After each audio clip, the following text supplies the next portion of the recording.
Toxic a fairy tale for grown ups के producers ने film के नाम से ही संकेत दे दिया कि यह कोई सीधी सादी कहानी नहीं होने वाली है। इन दिनों पुष्पा और एनिमल जैसे किरदारों का दौर है, जहां नायक का आक्रामक, हिंसक और नैतिक रूप से धुंधला चेहरा दर्शकों को आकर्षित कर रहा है। ऐसे किरदार पर्दे पर ही नहीं, बॉक्स ऑफिस पर भी जमकर पैसा बटोर रहे हैं। ऐसे में यश जैसे बड़े सितारे को लेकर बनी टॉक्सिक से उम्मीद होना स्वाभाविक है। फिल्म में यश का स्टारडम दिखाई देता है, पैसा भी पर्दे पर साफ नजर आता है। भव्य सेट, खूबसूरत लोकेशन, शानदार कैमरा वर्क और स्टाइलिश एक्शन इसकी ताकत है, लेकिन कमजोर, असमान और बेहद धीमी स्क्रिप्ट मनोरंजन का बड़ा हिस्सा छीन लेती है। जो दर्शक बड़े पर्दे पर यश का जबरदस्त मनोरंजन देखने पहुंचता है, वह कई मौकों पर खुद को उलझा हुआ और खाली हाथ महसूस कर सकता है। फिल्म की कहानी आजादी से पहले शुरू होकर 1967 तक पहुंचती है। आजादी के बाद के गोवा की पृष्ठभूमि में हिंसा, सत्ता, नफरत और अपराध का संसार रचा गया है। केंद्र में है गैंगस्टर राया, जो अपनी वफादारी, नैतिकता और खुद को बदलने की कोशिश के बीच उलझा हुआ है। फिल्म का संसार अंधेरा है और इसके किरदार भी उसी अंधेरे से निकलते हैं। कहानी यह बताने की कोशिश करती है कि जब किसी इंसान की जिंदगी नफरत और हिंसा से भरी हो, तो प्यार और खुद को सुधारने की कोशिश की कीमत कितनी बड़ी हो सकती है। अंत की ओर फिल्म नफरत और पाप के बीच फर्क को लेकर कुछ दार्शनिक होने की कोशिश भी करती है। राया का किरदार यश ने निभाया है, जबकि उसकी बहन गंगा के रोल में नयनतारा है। दोनों का बचपन कड़वी यादों से भरा रहा है और इसी वजह से उनके व्यक्तित्व में एक तरह की कठोरता है और वे इमोशनलेस हैं। राया के भीतर जैसे किसी ने रिश्ते को सामान्य तरीके से जीने की क्षमता ही खत्म हो चुकी है। सर्कस चलाने वाली नाडिया से उसे प्यार हो जाता है। कियारा आडवाणी ने नाडिया का किरदार निभाया है, लेकिन राया की नफरत से भरी सोच उसके रिश्तों को लगातार बर्बाद करती रहती है, चाहे वो नाडिया के साथ हो या मेलिसा और रेबेका के साथ हो। टॉक्सिक की कहानी, पटकथा, संवाद लेखन में यश का भी योगदान है, लेकिन विडंबना यही है कि फिल्म की सबसे बड़ी समस्या इसकी लिखावट ही बन जाती है। फिल्म में कहानी से ज्यादा स्टाइल दिखाई देती है। ऐसा महसूस होता है कि पहले शानदार और स्टाइलिश दृश्य सोचे गए और बाद में उन्हें किसी तरह कहानी का हिस्सा बना दिया गया। नतीजा यह हुआ कि कई दृश्य अपने आसपास की कहानी से ठीक तरह जुड़ नहीं पाते। कहानी में बहुत ज्यादा दम नहीं है, लेकिन समस्या सिर्फ कहानी की नहीं है, पटकथा भी उसे मजबूती से आगे नहीं ले जा पाती। शुरुआत में किरदारों और कहानी की दुनिया को समझने में दर्शकों को समय लगता है। कई जगह घटनाएं इतनी उलझी हुई लगती है कि यह समझना मुश्किल हो जाता है कि आखिर हो क्या रहा है। फिल्म को लगातार स्टाइलिश बनाने की कोशिश में कई बार तर्क को भी पीछे छोड़ दिया गया है।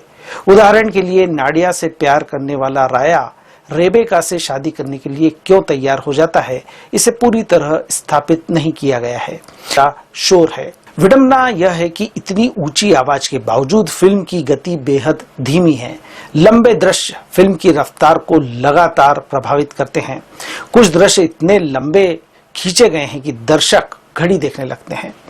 फिल्म का पहला भाग मुख्य रूप से कैरेक्टर्स को स्थापित करने में खर्च होता है। इसके बावजूद कुछ महत्वपूर्ण कैरेक्टर पूरी तरह उभर नहीं पाते। हुमा कुरैशी का किरदार इसका उदाहरण है। स्टाइलिश तरीके से पेश किया गया है। यश हो, कियारा आडवाणी हो या नयनतारा, हर कलाकार की स्क्रीन प्रेजेंस पर खास ध्यान दिया गया है। सेट और माहौल का भी अच्छा इस्तेमाल किया गया है। लेकिन फिल्म निर्माण में सिर्फ खूबसूरत फ्रेम काफी नहीं होते। कहानी को भी उतना ही मजबूती से पकड़ना जरूरी होता है। यहीं गीतू मोहनदास कमजोर पड़ती हैं। उनकी तकनीकी खूबियां बार बार नजर आती है, लेकिन कहानी कहने की कमजोरी उन तमाम खूबियों पर भारी पड़ जाती है। सीधे शब्दों में कहें तो टॉक्सिक में स्टाइल है, लेकिन स्टाइल या शैली के नीचे कहानी दब गई है। एक्टिंग की बात करें तो यश ने राया के किरदार को जरूरी अंदाज, आक्रामकता और तेवर दिए हैं। उनके फैंस को उनका यह रूप निश्चित रूप से पसंद आएगा। डबल रोल में यश चौंकाते हैं।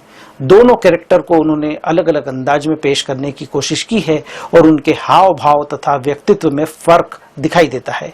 एक एक्टर के रूप में यह उनके लिए चुनौतीपूर्ण काम था, जिसे उन्होंने प्रभावी ढंग से निभाया है। कियारा आडवाणी फिल्म में बेहद ग्लैमरस नजर आती है, लेकिन सिर्फ खूबसूरती तक सीमित न रहते हुए उन्होंने एक कठिन किरदार को भावनात्मक गहराई देने की कोशिश की है। उनके कैरेक्टर की मोहब्बत और दर्द को उनके चेहरे के भावों से महसूस किया जा सकता है।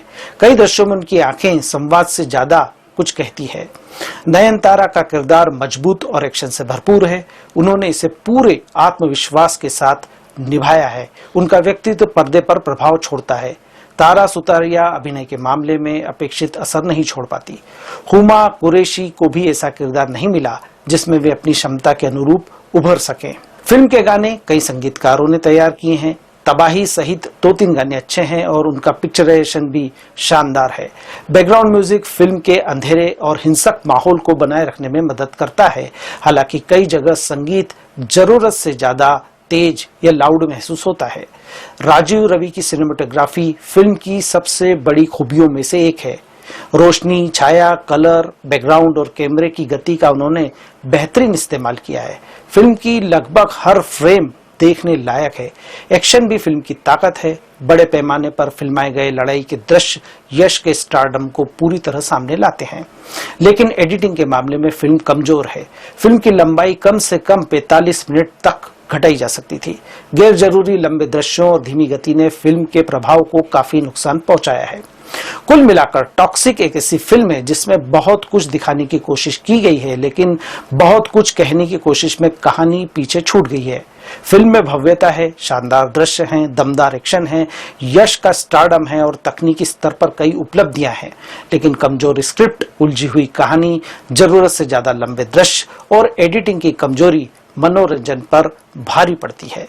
गीतू मोहनदास एक बेहतरीन दृश्य संसार रचने में सफल रही हैं, लेकिन उस संसार के भीतर कहानी को मजबूती से बांध नहीं पाई। फिल्म की सबसे बड़ी विडंबना यही है कि जिस स्टाइल को इसकी सबसे बड़ी ताकत होना था, वही इसकी सबसे बड़ी कमजोरी बन जाता है।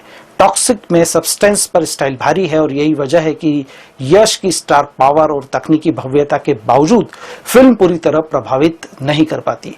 इस फिल्म को मैं 5 में से 2 स्टार देता हूं।